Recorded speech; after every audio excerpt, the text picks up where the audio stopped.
Good afternoon guys. So meron tayong update sa ating pag-breed ng 24K Molly. So initially meron tayong tatlong breeder, 2 female and 1 male. And now after around 2 months, meron na silang anak na ganito na kalaki. Bali after wala pang 1 month, nag-umpisa na silang mag-anak. So ito almost ano na to, 1.5 month yung mga malalaki. So may mga bagong anak, mga 1 week old yung mga nandun na maliliit. Ito yung mga anak ng ating 24K Molly.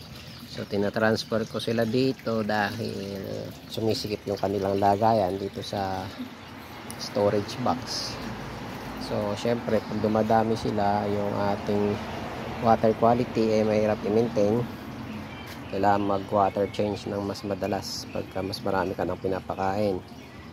So right now ang ginawa ko, sineparate ko yung mga medyo malalaki na mga anak nila, yung mga kaya kong hulihin. So meron pang mga natira dyan na hindi ko makita, hindi mahuli.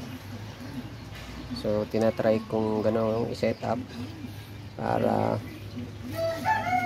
hindi tayo masyadong madalas magpalit ng water, tsaka mas mabilis silang lumaki pagka nakaseparate po ng mas malaking pan or yung ating parang maliit na pool para sa ating mga anak ng ating Molly. So hindi pare-pareho ang itsura nila. Sabi naman sa napagbilang ko pure breed. So dito sa nakikita natin may mga purong kulay parang pink, tsaka yung 24K na natural combination. So meron actually lumalabas na pure black. So I don't know kung eventually magbabago yung kulay nun. But then ito, maganda po ang ating production at mabilis dumami yung mga Molly natin. So mas mabilis pa silang lalaki, depende sa pakain. So pinapakain ko lang kasi as of now is feeds. Hindi pa tayo nakapagpakain ng live foods. So yun po ang ating update ngayon.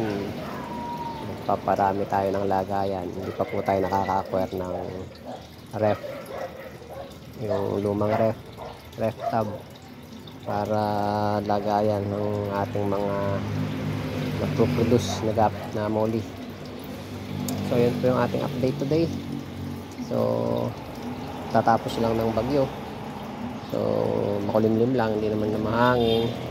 Yun po yung ating update for today. Thank you for watching. God bless.